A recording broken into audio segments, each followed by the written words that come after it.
मंच पर और सभागार में उपस्थित सभी वरिष्ठ विद्वान और नौजवान साहित्यकार, साहित्य प्रेमी साथियों,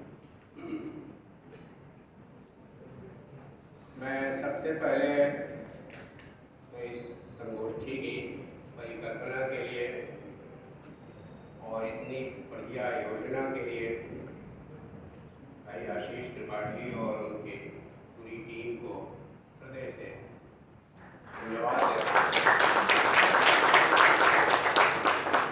बधाई देता हूँ। और मुझे भी इसमें दो चार आहुतियाँ डालने का मौका दिया, इसके जिक्र करके भाई योगेंद्र प्रताप शेखर जी अपभ्रंश के अभ्यासी विद्वान हैं और उन्होंने द्विवेदी जी को लेकर जो नावर जी ने परंपरा पर खोज वाली बहस चलाई, इस पर उन्होंने अपनी बातें रखी। लेकिन भाई जियाराम शर्मा ने जो कुछ रखा उसमें तो मैं जो सोच के आया था वो सब धीरे धीरे उड़ रहा था और मैं बिल्कुल इसी विषय पर बोलने लगा था, लेकिन इस संगोष्ठी के समर भूमि बन जाने का खतरा है और मैं बहुत दबा करके अपने को रोक रहा हूं।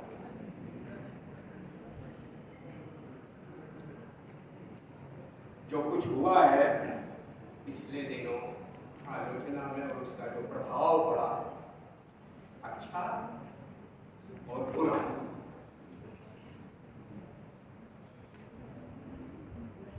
उसके बारे में उत्साह और क्षोभ के साथ कुछ बातें मैं करना चाहता था, लेकिन मैं उसको रोकता हूं। मित्रों, नावर ये आमतौर पर अपने भाषणों में शेर बहुत सुनाते थे, लेकिन बाद के दिनों में दूसरी परंपरा की खोज का ये प्रभाव हुआ और कुछ कविता के नए प्रतिमान के समय में जो काव्य शास्त्र का मंथन उन्होंने किया, उसका कुछ प्रभाव हुआ। तो चुनाव उद्धरणों का बहुत अच्छा करते हैं। संस्कृत के श्लोक में बाद में वो ठोकने लगे, उनका एक बहुत बढ़िया श्लोक जो सुनाते थे अक्सर,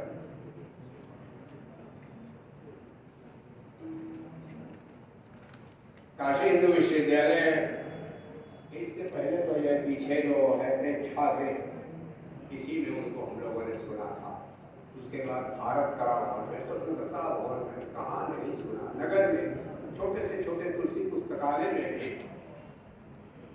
और उनको सुनने का कुछ ऐसा उत्साह था कि छुट्टियों में गांव भी गए हुए हों तो अखबार में पढ़ के तुरंत बस पकड़ के बनारस बाहर आने को भी मोड़ता। तो जिनको सुनते हुए कान कभी अखाते नहीं थे, आज उनकी जन्मशती पर कुछ कहना होगा, ये मैं सोच भी नहीं सकता। वे हमारे लिए बराबर उपस्थित जैसे, और काशी की विभूति थे, इसमें संदेह नहीं। परंपरा की विभूति थे, शमशेर के शब्दों में कहूं तो वे भाग्यशाली थे जिनके चरणों में उन्होंने रह के पढ़ा, यूनिवर्सिटी में और यूनिवर्सिटी के बाहर भी। महादेव शास्त्री थे, शुक्लाल मारवणिया थे, वो काशी का वातावरण ही बिल्कुल बिल्कुल अलग। हमने देखा है पीतल के भारी से गहरे में स्नान करके पूरा गगरा भर गंगा जल लिए हुए बाद, और आज पंडित बलदेव उपाध्याय जी 80 पर खड़े हैं और छात्र एक पूरा श्लोक पर श्लोक सुनाते हैं, उसका प्रणाम समाप्त ही नहीं हो रहा। तो लेकिन भक्ति तो आप जानते हैं इस मामले में बहुत खतरनाक चीज है।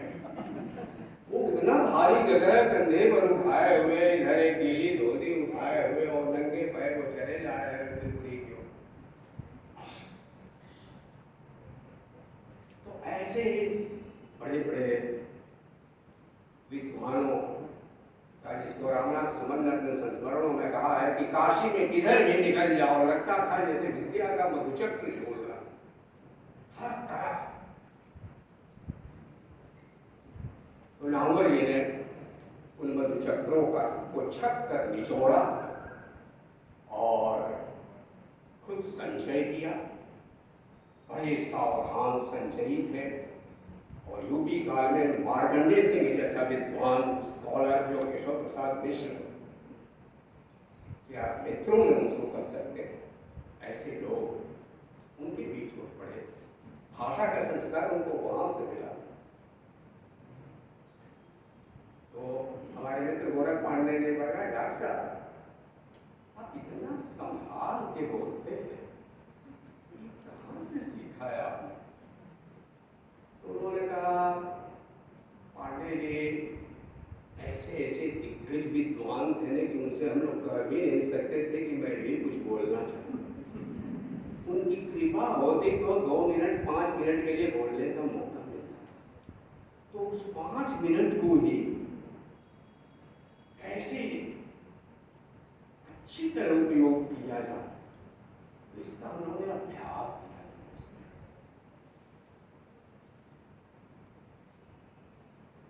जिस किताब से नामवर जी ने पढ़ी थी कामायनी, शायद वो काशीनाथ जी के, उसको सुरक्षित करवा देना चाहिए। कला भवन में जैसे केशव प्रसाद जी के भतीजे ने सब पुस्तकें यहाँ रखवा दी।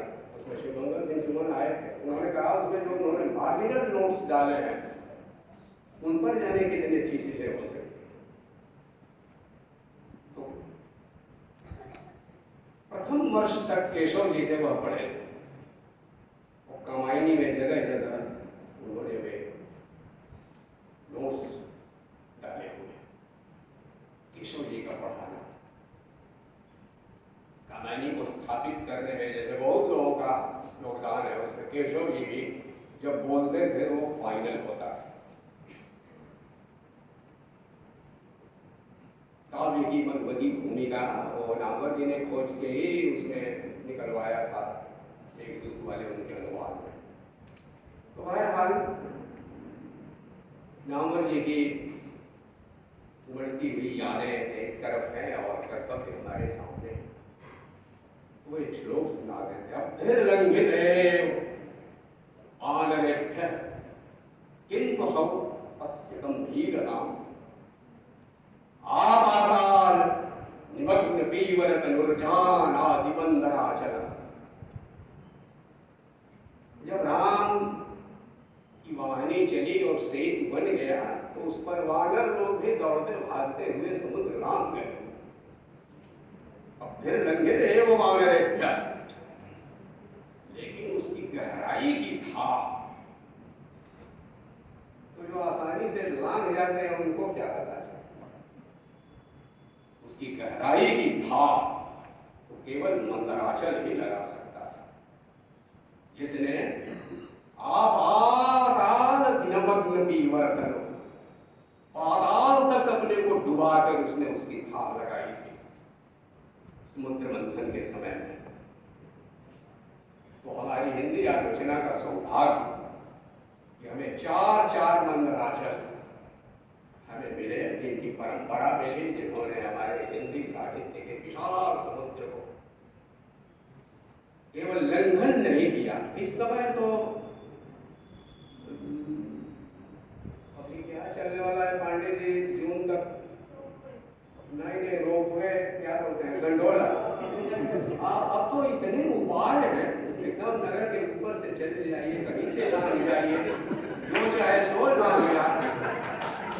तो अभी तो समुद्र एक ही जगह जाने कई बार कई समुद्र लांघ जाते हैं लोग, और उनका आत्मविश्वास देख के हट्टा होता है।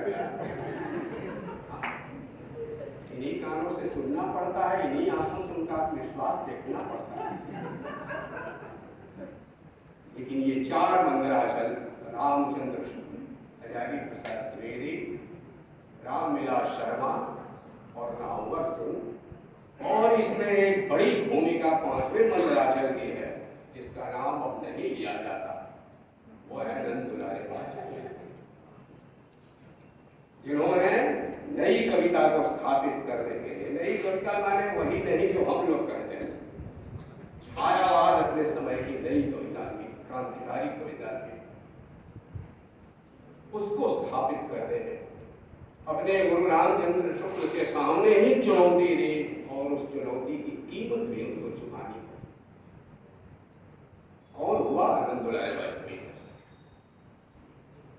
सूरसागर का संपादन किया, रामचरितमानस का संपादन किया, भाषा पर एकत्र अधिकार, और शुरुआती किताबों में है उनकी 20वीं शती, देख लीजिए, उससे पता चलेगा। और उसके बाद की फिर पुस्तकें छायावाद पर देखिए तो उसमें शुक्ल जी का नाम नहीं मिलेगा, लेकिन शुक्ल जी की स्थापना है यहां से वहां तक बनी हुई। नामवर जी के नंद दुलारे वाजपेयी, नंद दुलारे वाजपेयी पहले व्यक्ति हैं जिन्होंने रामचंद्र शुक्ल की सीमाओं और उनके अंतर विरोधों पर सबसे पहली बार साहस पूर्वक उनके जीवन काल में ही लिखना शुरू किया। रामचंद्र शुक्ल भी हम लोगों की तरह मनुष्य ही थे, इसीलिए हिंदी साहित्य के इतिहास में उन्हें सभी शिष्यों को धन्य कर दिया है नाम लेके। भुवनेश्वर नाथ मिश्र, माधव वगैरह सब उसमें शामिल है। केवल एक शिष्य का कहीं नाम नहीं है, उसका नाम है नंद दुलारे वाजपेयी। तो उस आलोचक ने कीमत चुकाई थी, वो भी एक मंदराचल थे। और छायावाद के जो शीर्षस्थ कवि थे उनके मित्रों में, निकट के मित्रों, जिनकी राय निराला जी के लिए, प्रसाद जी के लिए महत्व रखती थी, और लोगों की तो खैर बात ही छोड़। तो ये बिल्कुल स्वाभाविक था कि कांवर जी का निर्माण जिस काशी में हो रहा है, वे अपनी शुरुआत रामचंद्र शुक्ल से। ये बिल्कुल स्वाभाविक था कि अपने सामने मानदंड की तरह रामचंद्र शुक्ल को रखे। द्विवेदी जी उनके लिए मानदंड नहीं थे, रामचंद्र शुक्ल। द्विवेदी जी आए जब वो एमए उत्तरार्ध में गए, तब द्विवेदी जी आए। उससे पहले तो केशव जी थे, और केशव जी रामचंद्र शुक्ल को कुछ पूछना हो तो केशव जी से पूछते। केशव जी का उत्तर अंतिम होता। डॉक्टर सुनीत कुमार चाटुर्या अपनी हर पांडुलिपि एक आदमी के जरिए पहले यहां भेजते थे, और जब उसे देख लेते थे आचार्य केशव प्रसाद मिश्र, तभी सुनीत कुमार चाटुर्या उधर प्रेस में भेजते थे। ये उनकी कीर्ति थी। लिखा उन्होंने कम, तब लिखा जब एवी कीथ को जवाब देना हुआ, तब उन्होंने अंग्रेजी में एक लेख एवी कीथ पर उन्होंने जरूर लिखा।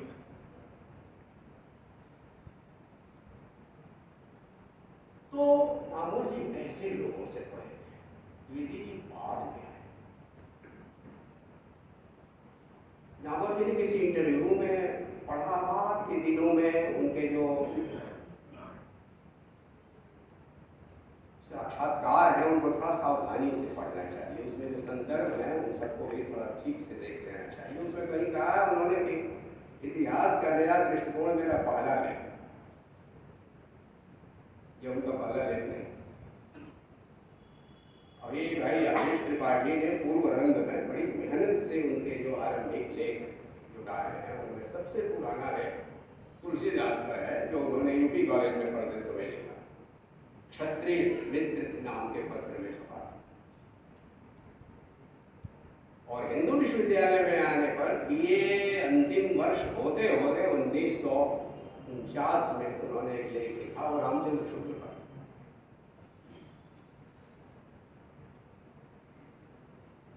त्रिलोचन जी की डायरी से मुझे अनुमान होता है कि उस समय उसे हिंदी विभाग में उन्होंने सुनाया भी था, फिर उसको उन्होंने सुधारा भी। और अंतर जनवाणी में 1950 जनवरी में एक छपा रामचंद्र शुक्ल पर। तो 1950 से लेके और बाद तक उन्होंने जो सबसे अधिक चिंतन किया जिस एक आलोचक पर, वो रामचंद्र शुक्ल, जिसकी भाषा को उन्होंने आदर्श माना और स्वयं अपने लिए आदर्श माना, और उनकी भाषा सबसे अधिक किसी से प्रभावित है तो रामचंद्र शुक्ल। वही कसावट, वही निश्चितार्थकता, व्यंग्य में वही निगूढ़ता, सब कुछ ये सारे गुण आपको 1950 से नामवर जी के भीतर आपको मिलना शुरू हो गया।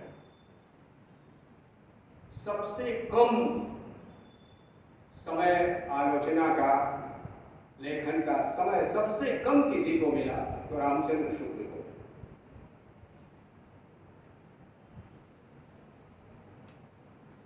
मुश्किल से 40 साल।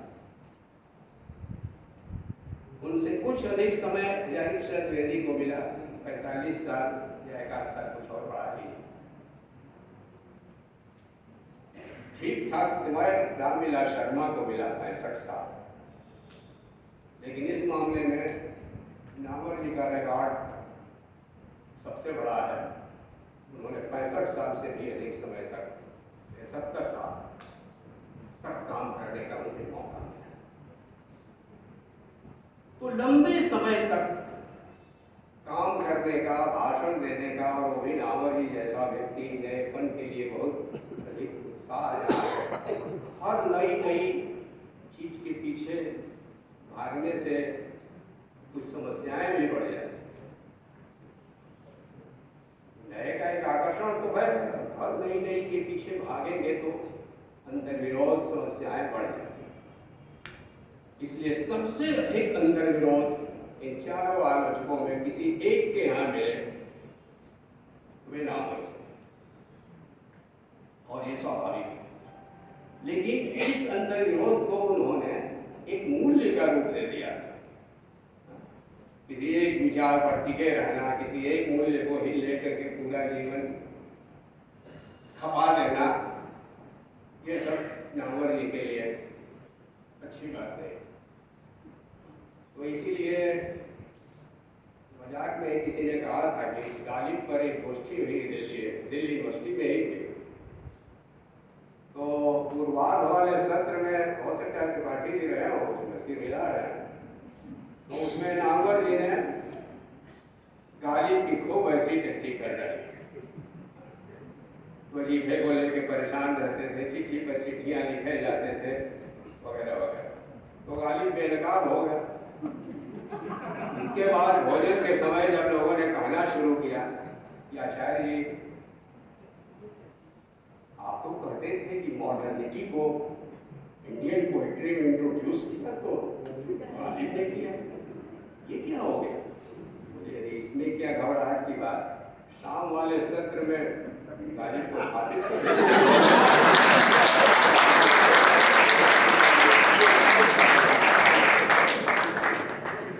तो इसीलिए केवल जल्दी मसाल और इतिहास की 100 साल उसको लेके कुछ व्यक्तिगत प्रसंग भी मैं जानता हूं, उसमें भी कहीं हूं, लेकिन वो सब ठीक नहीं है। ये भी मंदराचल है जिन्होंने पाताल की थाप ली है। तो हमें उनका जो सर्वश्रेष्ठ है, मैं समझता हूं उसी की बात करनी चाहिए, उसी से कुछ सीख सकते हैं। बाकी सबके यहाँ कुछ न कुछ त्याज्य मिलेगा। मैंने कहा ही पहले कि सबसे जहां अंतर्विरोध हो वहां त्याज्य सबसे अधिक मिलेगा। इसलिए मैं सोचता हूं कि वह छोड़ के 1950 वाला जो नामवर जी का लेख है, ये उनका पहला प्यार है रामचंद्र शुक्ल से। और आप देखें कि दूसरी परंपरा की खोज के बाद उनके मन में कसक है शुक्ल जी पर लिखते हैं, और वो बार बार कहते थे कि रामचंद्र शुक्ल पर मुझे एक किताब लिखनी। उन्होंने बार बार कई बार घोषणा की प्रेमचंद पर एक किताब लिखेंगे, रामचंद्र शुक्ल पर लिखेंगे, कहीं कहीं तुलसीदास पर की। लेकिन छायावाद वाली पुस्तक पढ़िए, इतिहास और आलोचना पढ़िए, तो जिस एक कवि पर वो ढंग से लिख सकते थे वो जयशंकर प्रसाद। लेकिन इस पर भी सोचना चाहिए कि निराला की साहित्य साधना या झांसी ग्रंथालय की भूमिका की तरह बात तक भी ऐसा नहीं कि प्रयास उन्होंने नहीं किया, शुक्ल जी पर उन्होंने बार बार प्रयास किया और मेरा विश्वास है कि दूसरी परंपरा की खोज के बाद उन्होंने गंभीर प्रयास किया, लेकिन वो लिख नहीं पाए। जिस आलोचक पर सबसे अधिक लिखना चाहते थे और नहीं लिख पाए, उसका नाम भी रामचंद्र शुक्ल। इस लेख के आरंभ में उन्होंने अपने मित्र कवि, हालांकि त्रिलोचन जी उनसे 10 साल बड़े थे, लेकिन मित्र जैसे थे, और 50-51-52 की डायरियां आशीष ने ही बताया होगा कि प्रधान जी के पास है त्रिलोचन की डायरी। तो उन्होंने मुझसे कहा, देखो छपा डालो, नहीं तो इसी तरह चीजें खत्म हो जाती। तो मेरे मन का संकोच खत्म हो गया, क्योंकि उसमें सबसे अधिक प्रविष्टियां नामवर जी पर है। तो मुझे संकोच भी था कि लोग क्या कहेंगे, लेकिन बहरहाल उससे भी पता चलता है कि नामवर जी का निर्माण कैसे हुआ। नामवर जी ने कितना उसके लिए कितनी तपस्या की, घरों को अध्ययन किया, और वैसे ही भाषा को उन्होंने साधा। उन्होंने अपने चुन लिया अपने लिए भाषा का आदर्श शुक्ल जी को, और तुलसीदास को भी विशेष रूप से इसीलिए पढ़ते थे कि हिंदी वाले वाला भाषण याद होगा। वो विश्वर की दुआएं नहीं है जिसमें उन्होंने कहा कि मैं तुलसीदास को रोज इसलिए पढ़ता हूँ कि कम से कम भाषा तो सही लिखें, जिसका सबसे बड़ा शब्द भंडार अंग्रेजी में जैसे शेक्सपियर को कोई कह सकता है, वैसे शब्द भंडार सबसे अधिक बड़ा तो तुलसीदास का है। सबसे सदी और कसी हुई भाषा तो तुलसीदास की है, जो संस्कृत से होड़ कर सकती। बाकी हिंदी में कौन कवि है जो संस्कृत से भी होड़ कर सकता है, तुलसीदास को छोड़। तो त्रिलोचन की एक पंक्ति से ये शुरू होती है, होता है लेख, बरगद की छाया के भीतर नहीं गण्य तरु बढ़ पाया है, आंख खोल मानो दृग नीचे देख कहां तक तू आया है। तो इसमें इस प्रश्न से ये लेख शुरू हुआ है कि जैसे रविंद्रनाथ के बाद बंगला में फिर कोई दूसरा कवि चमकता हुआ नहीं दिखाई देता, सब निष्प्रभ दिखाई देते। क्या बात है कि रामचंद्र शुक्ल के बाद आलोचना में कोई चमकता हुआ सितारा नहीं दिखता। यहां से लेख शुरू होता है, और उन्होंने अपने लिए यह भी प्रश्न किया है कि इतना बड़ा व्यक्तित्व, ये सौभाग्य की बात है कि हिंदी में आया, लेकिन लंबे समय तक उसकी जो छाया है उसका कारण क्या हो सकता है। प्रायः महान व्यक्तित्व वाला पुरुष अपनी पूर्व परंपरा के संपूर्ण वैभव को समेट कर पूंजीभूत गुणों के रूप में इतना विराट हो जाता है कि अगली पीढ़ी के प्रारंभिक साधकों के लिए नई रूढ़ियां बनानी पड़ती। इनका नया प्रयत्न उस विराट वैभव के सामने अत्यंत लघु लगता है, परंतु वे ही लघु प्रयत्न विकसित होते होते युगांत में पूंजीभूत होकर फिर एक दूसरे व्यक्तित्व की सृष्टि करते हैं। यहाँ से यह लेख शुरू होता है। लेकिन फिर हम शुक्ल जी का अध्ययन करें ही क्यों, तो उन्होंने बताया है कि हमें समीक्षा पद्धति के मानदंड स्थिर करने के लिए शुक्ल जी की समीक्षा कर रहे हैं। हिंदी की नई समीक्षा पद्धति का निर्माण करने के लिए शुक्ल जी को पढ़ना जरूरी है। बहरहाल एक पंक्ति उसमें बड़ी व्यंजक है। आज के समीक्षक को नई परिस्थिति के अनुकूल, यानी शुक्ल जी की अगर समीक्षा करनी है तो आज के समीक्षक को नई परिस्थिति के अनुकूल भरसक आचार्य शुक्ल बनना है। आचार्य देवो भूत्वा देवम यजन, अगर देव का यजन करना है तो देव बन करके आसन पर बैठो। उसी तरह आचार्य शुक्ल बनकर नामर जी ने कुछ उसी भाव से शुक्ल जी पर ये आलोचना, जब उनकी उम्र 26 साल थी, वह यही लिख रहे थे। उन्होंने कहा कि उनकी पद्धति की सबसे बड़ी सीमा है उनका अभिव्यक्तिवादी दर्शन। आप याद कीजिए 20वीं सदी वाला लेख नंद दुलारे वाजपेयी का। सबसे पहले वाजपेयी जी ने ही शुक्ल जी की सीमा को पकड़ा। उन्होंने कहा कि जगत जो है वो अव्यक्त ब्रह्म की व्यक्त सत्ता है। तो सत्ताएं दो है, व्यक्त और व्यक्त। बाद में शुक्ल जी ने उसे केवल व्यक्त मान लिया। नंद दुलारे वाजपेयी ने कहा यह उनकी सीमा हो गई। इसीलिए प्रत्यक्ष रूप विधान उनके लिए सब कुछ होगा। यथार्थ ये सब कुछ हो गया, जो आंखों से दिखाई दे रहा है वही सब कुछ हो गया। इसीलिए केवल छायावाद की आलोचना उनके भीतर नहीं आती। तुलसीदास के आगे जितना भी कुछ आता है वह सब उनके लिए पूरा नहीं हुआ, क्योंकि जीवन की उतनी विविधता, वह व्यापकता, व्यक्त जगत और जीवन उनका चलाया हुआ मुहावरा है। तो नंद दुलारे वाजपेयी ने ही कहा यह अभिव्यक्तिवादी दर्शन, ये शुक्ल जी ने ही कहा था कि मैं तो अभिव्यक्तिवादी हूँ, तो कहा कि यह उनका अभिव्यक्तिवाद ही उनकी सीमा बनी। इसीलिए छायावाद जो इस सत्ता से भी अधिक आगे भी, क्योंकि मनुष्य के मन की कोई सीमा नहीं, कभी कल्पना की कोई सीमा नहीं। उन्होंने कहा शुक्ल जी ने अपनी सीमा खुद मानी। इसी तरह कई अंतर्विरोध हैं शुक्ल जी के, जिस पर उन्होंने बहुत, और ये उनका प्रारंभिक लेख है। इस दृष्टि से तो लगता ही है कि शुक्ल जी ने, नामवर जी ने किस तैयारी से लिखा।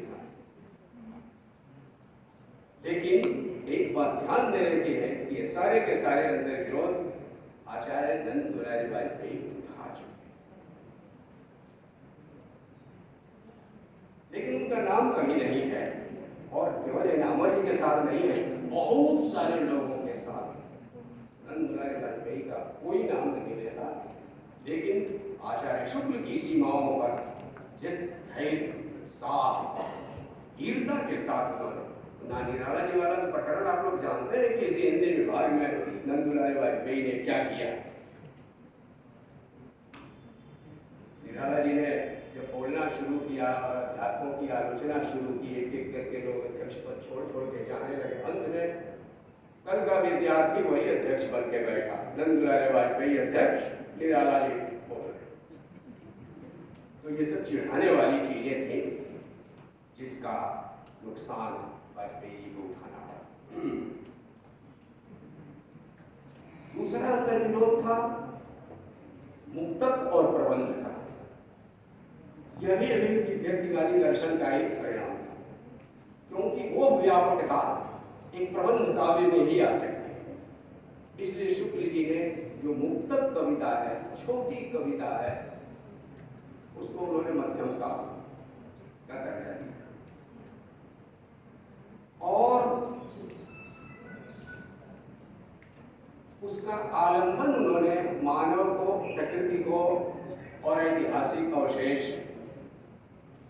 को जो माना, तो इसी की वजह से महाकाव्य, क्योंकि मनुष्य पहला आलंबन है और मनुष्य का जीवन इतना व्यापक, ये केवल प्रबंध काव्य के भीतर ही आ सकती है। एक और आरोप वो सूत्रबद्ध ढंग से नंद दुलारे वाजपेयी ने कहा था, वो आपने पढ़ा होगा। आलोचना में रामचंद्र शुक्ल, कथा साहित्य में प्रेमचंद और कविता में मैथिली शरण गुप्त, तीनों द्विवेदी युगीन नैतिकता के बंधे। ये नंद दुलारे वाजपेयी की मान्यता। उन्होंने कहा कहीं न कहीं द्विवेदी युगीन सौंदर्य बोध की सीमाएं इन तीनों की की सीमा है। नामवर जी इस लेख में लिखते हैं कि द्विवेदी युग आर्य समाज की स्थूल नैतिकता वाली विचारधारा से प्रभावित हुआ और छायावाद औपनिषदिक धारा से, वेदांती धारा से। शुक्ल जी का निर्माण पहली धारा में हुआ, यानी द्विवेदी युगीन आर्य समाजी नैतिकता के लिए, और काम उनको करना पड़ा दूसरी धारा में, यानी छायावाद के दौर में। इस तरह से शुक्ल जी दो के संधि स्थल पर खड़े थे और इसीलिए उन्होंने बीच का मार्ग अपनाया। बीच का मार्ग अपनाया यानी कि उन्होंने तुलसी, सूर और जायसी, छायावाद पर न लिख करके भक्ति काव्य का रास्ता जो उन्होंने लिया, यह बीच का रास्ता था। और यह उसी तरह रास्ता था, ये नाम पर ये तर्क दिया है कि जैसे भक्त भगवान की शरण में गए थे शुक्ल जी की तरह से, उसी तरह से शुक्ल जी भक्ति काव्य की शरण में। ये उनके प्रारंभिक लेख में ये मान्यता है। और नवजागरण और स्वाधीनता वगैरह को कैसे देखते थे वो, और शुक्ल जी का तो एक युवावस्था में कुछ ज्यादा ही रहता है और मार्क्सवादी आदमी हो जाए तो फिर क्या कुछ है। तो किसी भी चीज के लिए सूत्र बनाना, ढांचा बनाना, ये सब बहुत शौक का काम होता है और ये खूब किया मार्क्सवादी आलोचना। सन 57 में भारतीय तलवारें टूट चुकी थी, एक वाक्य में खत्म सन 57। लोग बहुत कुछ अंग्रेजी दास्ता के अभ्यस्त हो चले थे, ये दूसरा वाक्य। शुक्ल जी ने उचित अवसर देखकर अवतारी भगवान की शरण बाद के नामवर जी में और 1950 के नामवर जी में बहुत सारे। इसीलिए जिसको लंबा समय मिलता है ठीक उसको उसी तरह से हर मौके पर देखा जाए।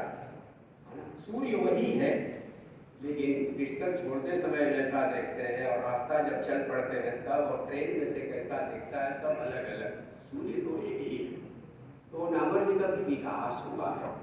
त्रिलोचन जी की डायरी में तो मैंने देखा ही है कि कैसा कैसा विकास हुआ है। वो सब कहूँगा तो आप लोगों को थोड़ा विश्वास नहीं होगा, वो सब आप वहीं देख लीजिए।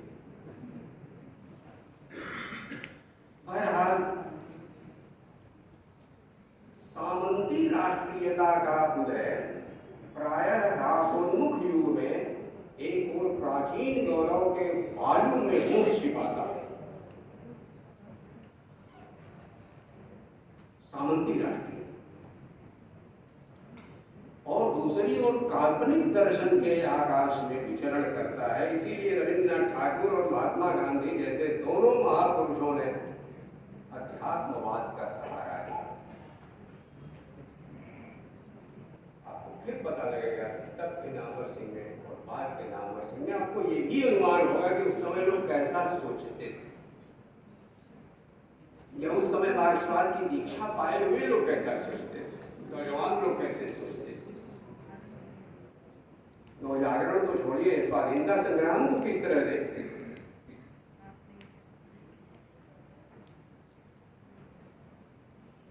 लेकिन शुक्ल जी अवतारवादी नहीं हुए, जीवन के प्रति उनका दृष्टिकोण रवि ठाकुर और गांधी जी की तरह व्यापक तथा मानवतावादी नहीं हो सका। यानी शुक्ल जी ने जो अपने सामने आदर्श लिया वो गांधी और रविंद्रनाथ की तुलना में मानवतावाद में पीछे है। शुक्ल जी जिसको जीवनवाद कहते हैं वो अभी स्पष्ट नहीं होता, इसीलिए छायावादियों के आगे जो उन्होंने जीवनवाद का नारा दिया उससे भी कुछ बातें समझ में नहीं आई। शुक्ल जी के जीवनवाद में न तो तत्कालीन समस्याओं की ऊपरी सतह को स्थान था, न गहरी मौलिक समस्याओं में उतरने का प्रयत्न। इसीलिए वे रामराज्य की वर्ण व्यवस्था के आदर्शों में ही उलझे रह गए। बहरहाल शुक्ल जी ने कुछ सुधार का भी काम किया, क्योंकि द्विवेदी युग शुष्क था, एक वृत्तात्मक था। तो शुक्ल जी ने तुलसी, सूर और जायसी के द्वारा उसमें थोड़ी सरसता का संचार किया। ये नामवर जी का विचार है। और बहरहाल इस सबका परिणाम यह हुआ कि वे पहाड़ की तरह अविचल खड़े रहे और नई कविता कर कर करती हुई आचार्य के बगल से गुजर गई। वे छायावाद को सही नेतृत्व नहीं दे पाए। प्रगीत मुक्तक और महाकाव्य या प्रबंध काव्य का जो अंतर्विरोध था उसको रेखांकित तो किया वाजपेयी जी ने, लेकिन नामवर जी ने 26 वर्ष की उम्र में जो स्थापना दी वो बड़ी साहसिक, वो वाजपेयी जी नहीं दे सकते। प्रसाद जी ने उन्होंने कहा कि युग की मांग थी प्रगीत मुक्तक, युग कवियों से प्रगीत मांग रहा था और शुक्ल जी उनको महाकाव्य का गोला देने पर तुले हुए थे। ये क्या बात थी? इसीलिए शुक्ल जी अपने समय से बहुत पीछे जा पड़े। माना कि प्रसाद जी ने कामायनी लिखी, लेकिन वह छायावादी गीतों का संग्रह मात्र ही बन सके। ये स्थापना है कामायनी छायावादी गीतों का संग्रह मात्र बन सके। इस अंतर्विरोध को नांदुलाल वाजपेयी इस सीमा तक नहीं ले जा पाए थे, नामवर जी ने, लेकिन इस सीमा का फिर अतिक्रमण भी किया। क्योंकि बाद में आप पाइएगा कि इतिहास और आलोचना जो 55 में प्रेस में उन्होंने डाल दी थी, छायावाद और ये दोनों लगभग एक साथ ही है, तो उसमें कामायनी के प्रति, कामायनी पर प्रसाद जी की भाषा पर एक लेख अलग है। उसका जो अंतिम वाक्य है कामायनी के प्रतीक का, नामवर जी का, कामायनी भारत की आधुनिक सभ्यता का प्रतिनिधि महाकाव्य। तो जो गीतों का संग्रह था वो इतिहास और आलोचना तक आते आते उस युग का प्रतिनिधि महाकाव्य बन जाता है। लेकिन नामवर जी के भीतर लिरिकल और ये प्रबंध काव्य, इन दोनों को लेकर लेकिन प्रश्न बराबर बना रहा। और आप पाएंगे कि काव्य के नए, कविता के नए प्रतिमान में उन्होंने बहुत विस्तार से इस पर चर्चा की। बाद में वाद विवाद संवाद में भी आप इसे पाएंगे और अंततः थोड़ा सुधरे हुए रूप में, लेकिन उन्होंने जोर इसी पर दिया, लिरिकल कल्पना और जो नाटकीय कल्पना है कविता की, ये जो अलग धाराएं हैं, तो मुक्तिबोध को केंद्र में रखने कारण उन्हें लंबी कविताओं को, भाषा बदल गई, प्रबंध काव्य को तो नहीं लेकिन नाटकीय विधान को महत्व देना है, लंबी कविताओं को महत्व देना। बहरहाल इसी लेख में उन्होंने हिंदी साहित्य के इतिहास के लिए लिखा है। लिखा तो उन्होंने हिंदी साहित्य का इतिहास भी, लेकिन वह संग्रह मात्र रह गया।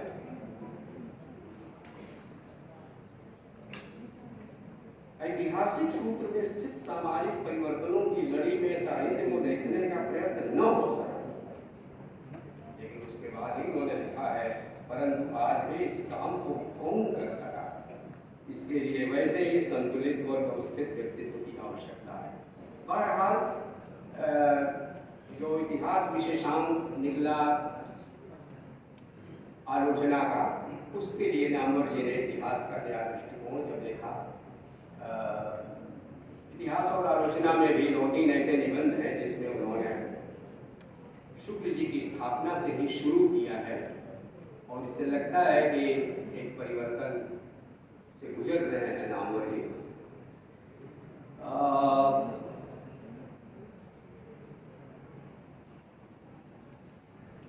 इसमें उन्होंने छायावाद पुस्तक में खास तौर से इतिहास का नया दृष्टिकोण वाला तो आप जानते हैं, जिसमें उन्होंने कहा था कि शुक्ल जी को जो इतिहास पंचांग के रूप में प्राप्त हुआ था उसे उन्होंने मानवीय शक्ति से अनुप्राणित कर साहित्य बना लिया। वो पूरा पैराग्राफ आप लोगों का देखा हुआ, इसलिए उस पर मैं नहीं कहूँगा। लेकिन छायावाद जिसकी चर्चा डॉक्टर प्रभात मिश्र ने की, छायावाद पुस्तक के अंतिम इतनी सुगठित पुस्तक नागौर जी की दूसरी छायावाद जैसी। इसीलिए मेरा विचार है कि प्रसाद पर अगर उन्होंने पुस्तक लिखी होती तो उसके लिए नागौर जी वैसे ही याद किए जाते जैसे निराला के लिए रामविलास शर्मा हमेशा याद किए जाए।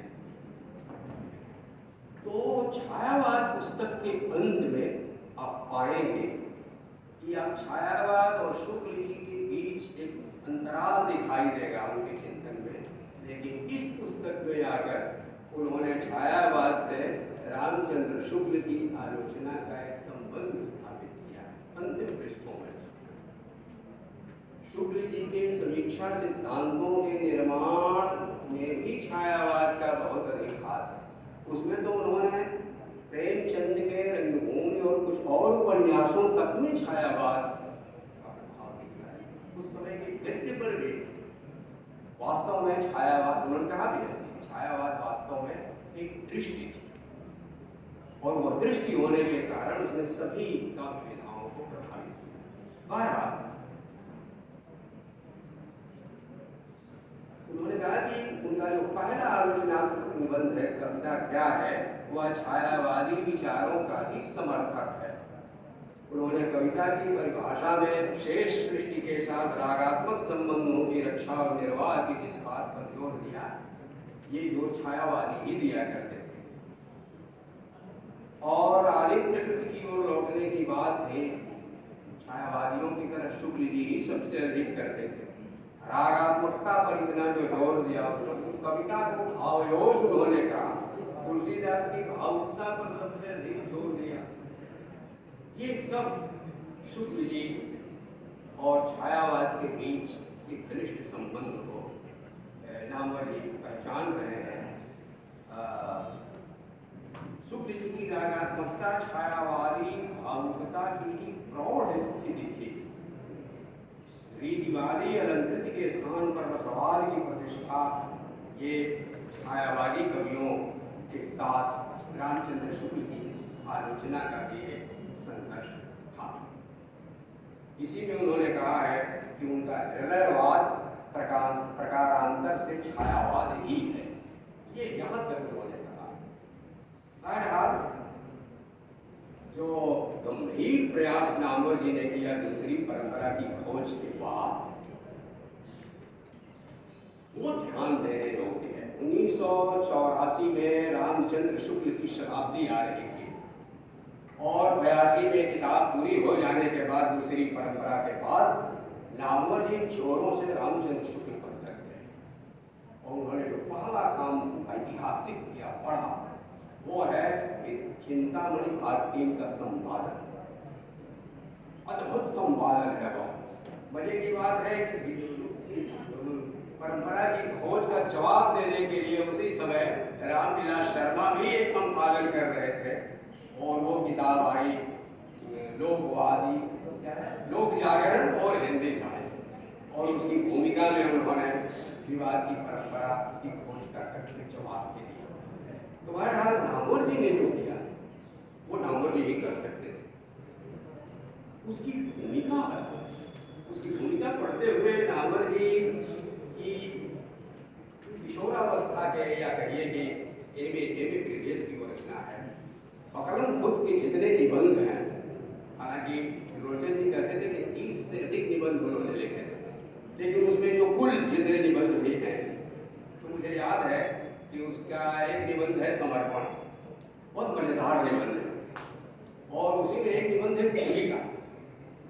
तरह तरह की भूमिकाएं लिखी जाती है, खूब मजा लिया है उसमें उन्होंने कहा अगर भूमिका लिखनी ही हो तो रामचंद्र शुक्ल जैसी भूमिकाएं लिखनी चाहिए। तुलसीदास तुलसी ग्रंथावली की भूमिका, जायसी ग्रंथावली की भूमिका जायसी वाली पुस्तक है, और प्रबल गिरफ्तार की भूमिका ही सूरदास है, और हिंदी साहित्य का इतिहास में हिंदी शब्द सागर की भूमिका। तो बहरहाल ऐसी ही भूमिका नामवर जी ने चिंतामणि भाग 3 की लिखी। और जिस ढंग से शुक्ल जी की आलोचना के विकास को उन्होंने लक्षित किया है, वह विकास न तो चंद्रशेखर शुक्ल की जीवनी में आपको मिलेगी, न रामविलास शर्मा की श्रेष्ठ पुस्तक नामवर जी मानते थे रामविलास शर्मा की रामचंद्र शुक्ल वाली किताब, रामचंद्र शुक्ल और की आलोचना, उसको कहते थे शर्मा जी की सबसे अच्छी किताब।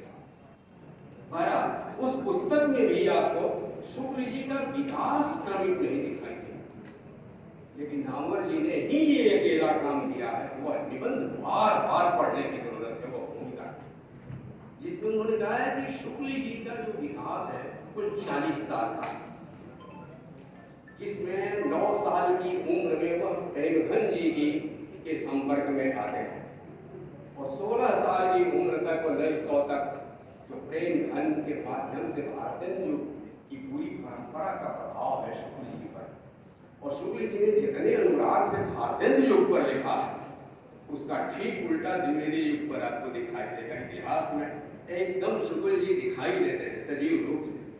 तो बहरहाल शुक्ल जी का जो पहला लेख आया छायावाद 1904 में, और कल्पना का आनंद अनुवाद आया ये 1905 में नागरिक विचारणी पत्रिका में छपा। लेकिन चंद्रशेखर शुक्ल ने लिखा है कि यह लेख, यह अनुवाद हाई स्कूल में पढ़ते समय 1901 में ही शुक्ल जी ने पूरा कर दिया। प्लेजर्स ऑफ इमेजिनेशन ये एडिशन का लेख ये शुक्ल जी ने हाई स्कूल में पूरा कर लिया 16 साल की उम्र में। इन तीनों लेखों पर जो उन्होंने लिखा है उससे शुक्ल जी का पूरा विकास सामने आता है। साहित्य 1904 में सरस्वती में छपा, लेकिन नामवर जी से पहले किसी ने, सब जगह यही एक वाक्य में आता है कि शुक्ल जी ने ये अनुवाद किए, लेकिन मूल अंग्रेजी से मिलाद मिला के और किसी ने नहीं देखा था कि शुक्ल जी ने कितना अनुवाद किया, कितना उसमें नया अपना जोड़ दिया और कितना छोड़ दिया। वास्तव में भारतेंदु युग, द्विवेदी युग के किसी लेखक ने अलंकार प्रकाश नाम की रचना लिखी थी, उसने अलंकार की महिमा का बखान किया था, और उसी के जवाब में ये अनुवाद न्यूमैन जिसकी पुस्तक थी आइडिया ऑफ यूनिवर्सिटी, उसी के लेखों में से एक लेख था लिटरेचर पर, उसका यह अनुवाद है। उन्होंने कहा कि ये पूरा का पूरा लेख वास्तव में अलंकार की पूरी धारणा का ओजस्वी खंडन है,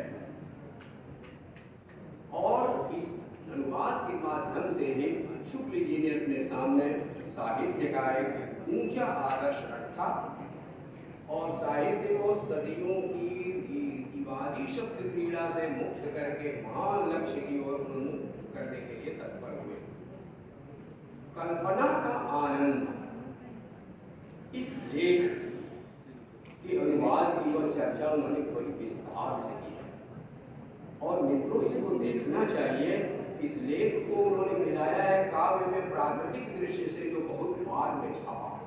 उन्होंने कहा है कि काव्य में प्राकृतिक दृश्य की अनेक मान्यताएं बीज रूप में ये कल्पना का आनंद में उपस्थित है। वस्तुतः प्रत्यक्षानुभूति को रसानुभूति के रूप में मनवाने का आग्रह इस प्रकृति प्रेम की ही उपज है। इस प्रकार कल्पना के आनंद ने प्रकृति का एक नया दर्शन ही नहीं बल्कि बिंब विधान का एक नया काव्य सिद्धांत भी दिया। ये अनुवाद केवल अनुवाद नहीं था, बल्कि हिंदी आलोचना के लिए एक नया रास्ता भी बन रहा था। ये पहली बार नामवर जी ने स्पष्ट किया। और तीसरा जो कविता क्या है नाम का लेख 1909 में सरस्वती में आया, इसकी चर्चा उन्होंने बहुत विस्तार से की है। इसके 3 जो पाठ हैं 10 साल तक इस लेख में उन्होंने सुधार किए। काव्य में रहस्यवाद में इसका जो उल्लेख किया, नए से नए सिद्धांत कैसे इसमें भरते चले गए, ये नामवर जी का शोध, नामवर जी की अंतर्दृष्टि और शुक्ल जी के प्रति उनके गंभीर अभिनिवेश का प्रमाण है। इस भूमिका को जरूर बार बार देखा जाना चाहिए। मित्रों, इसके बाद उन्होंने जो दूसरा चरण बतलाया है, वह बतलाया है जब वह काशी में आ गए 1909 अक्टूबर में। 5 मिनट और बाद आप ही लोगों के लिए बोल रहा हूं, मैं तो सब जानता ही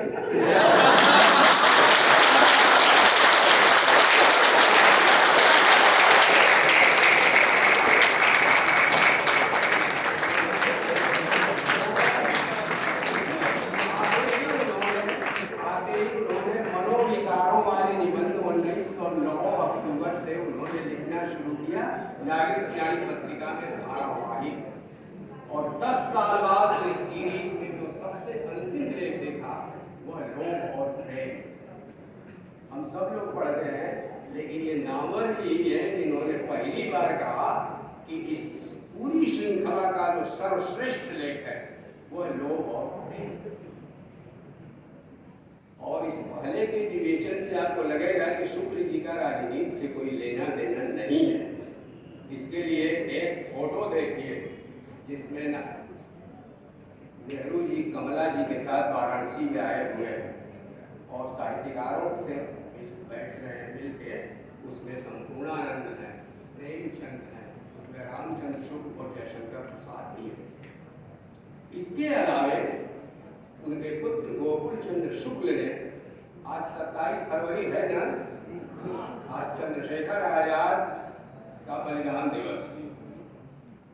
गोकुल चंद्र शुक्ल उनके बेटे ने यह सौभाग्य कहिए कि अपने जीवन काल में ही एक संस्मरण लिख दिया, जिसमें इसी मकान में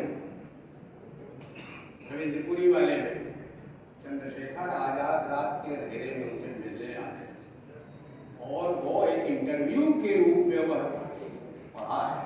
तो हमारे देश के स्वाधीनता के इतिहास में कुछ हिंदी का भी योगदान है, इस पर हमको गर्व।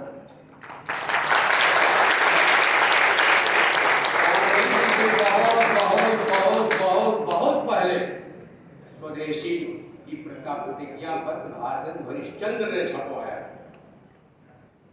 इस पर पहली बार रामविलास शर्मा ने जिस तरह से जोर दिया, उसी तरह इस पर जोर देना चाहिए कि जयशंकर प्रसाद और रामचंद्र शुक्ल का बहुत घनिष्ठ संबंध इस बलिदानी क्रांतिकारी धारा से ही था। इसीलिए शुक्ल जी के इतिहास में और यहाँ तक कि मनोविकारों वाले निबंध में भी आपको स्वाधीनता संग्राम की अनगूंजें सुनाई देगी और पूंजीवाद की जैसी प्रखर आलोचना लोभ और प्रेम में और दूसरे निबंधों में, यहाँ तक कि उन्होंने कहा है कि यह पूंजीवाद मनुष्य के स्वाभाविक भावों को अस्वाभाविक बना देता है। जितने मानसिक विकार सबसे अधिक पूंजीवाद के दौर में होते हैं, यह आत्मिक दरिद्रता का युग होता है। और परंपरा संबंधी ही क्यों न हो, पूंजीवाद की बहुत सारी उपलब्धियों से अधिक श्रेष्ठ थी। पूंजीवाद की सारी उपलब्धियां एक और कालिदास जैसा बड़ा कवि आज तक कोई नहीं हो। मार्क्स भी कहते हैं कि बहुतेरी सौंदर्य की जो बहुत उपलब्धियां हैं वो पुराने युगों की परंपरा को इस तरह से सामंती पूंजीवादी और यह सब बांट के देखना बहुत बचकानी बात है। इसको थोड़ा सा ध्यान और परंपरा के प्रति गंभीर दृष्टि जैसा लेनिन का था, दूसरे लोगों का था, इस पर सबसे अधिक रामविलास जी ने क्यों जोर दिया? जोर न दिया होगा तो सत्यानाश हो जाता। हिंदी आलोचना में जो हो रहा था और जैसा जैसा भारतेंदु से लेकर निराला तक पर लिखा जा रहा था वो सब मौजूद है। अभी उठा के पढ़ा जाए और नहीं तो केवल रामविलास जी के उद्धरणों में पढ़ जाइए तो आपको पता चलेगा कि हिंदी आलोचना का क्या हाल हो सकता था। इसलिए प्रगतिशील आलोचना के इस संघर्ष को याद रखना चाहिए। इसलिए मित्रों, थोड़ी इस राजनीतिक जो संबद्धता है और उसका जो गौरव है, आप लोग नौजवान साथी हो, इसलिए हमने याद करा दिया। मैं तो आपके लिए उदाहरण भी भर के आया था, क्योंकि वो जो टैरिफ वैरिफ लग रहा है ना, शुक्ल जी का वह निबंध 1919 का पढ़िए तो आपको लगेगा कि वे लोग कितनी अंतर्दृष्टि जबरदस्त रखते थे। दूसरी बात, तमाम देशों को उसका विकास किन किन दिशाओं में जा रहा है और यह मनुष्य को मनुष्य नहीं रहने देगा।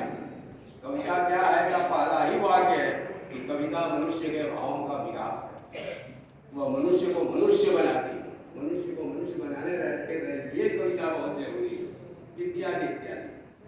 तो बहरहाल मित्रों, ये मनोविकारों का विकास, और इसी दौर में उन्होंने हैकेल की रिडल ऑफ द यूनिवर्स इसका अनुवाद किया। इसकी भूमिका पर खुद रामविलास शर्मा ने चूंकि विस्तार से लिखी, तो लेकिन संक्षिप्त टिप्पणी ही जो नामवर जी ने दी है वो बहुत बेजोड़ है।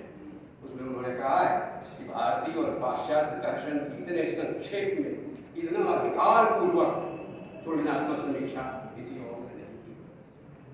एक वाक्य बस पढ़ूंगा।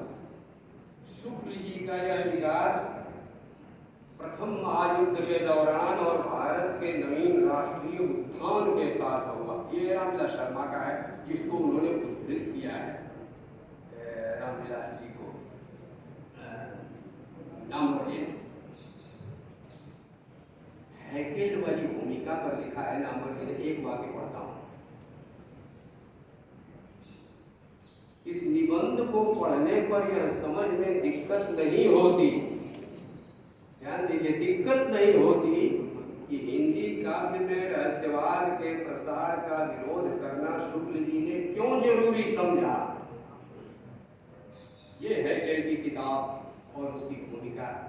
ये तो शुक्ल जी ने आलोचना को एक दायित्व की तरह लिया, और नामवर जी ने एक जगह और कहा है कि, और उन्होंने जो छायावाद की आलोचना की, उन्होंने कहा कि नए नए आलोचकों में भी इतने लोग हों जिन्होंने छायावाद के काव्य वैशिष्ट्य का ऐसा जबरदस्त विश्लेषण किया।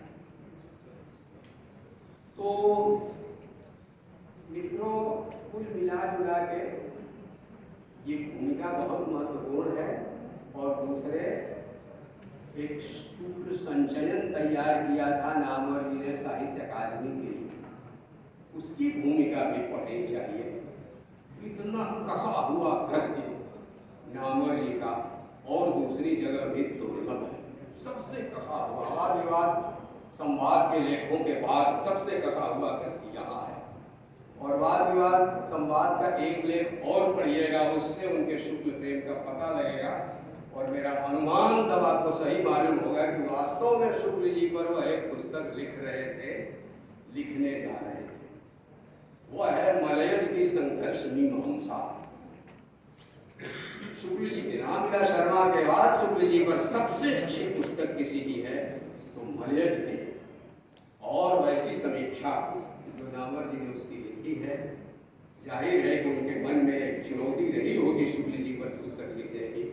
क्यों नहीं लिखी, इसका आप अनुमान कर सकते हैं कि दूसरी परंपरा की खोज के बाद शुक्ल जी पर वे और क्या लिखते, और ये उनके लिए खुद एक चुनौती बन गई थी। बहरहाल इसके बावजूद इतने कम निबंधों में भी शुक्ल जी संबंधी नामवर जी के विचारों के विकास को समझने में हमें जरूर मदद मिलती है। और पढ़ते हुए इसका जरूर ध्यान रखिएगा साथियों, ध्यान रखिएगा कि जैसे नामवर जी और इन तमाम लोगों ने कुछ को त्याज्य समझा और कुछ ही को ग्राह्य समझा, नामवर जी को पढ़ते समय इसका ध्यान और रखें।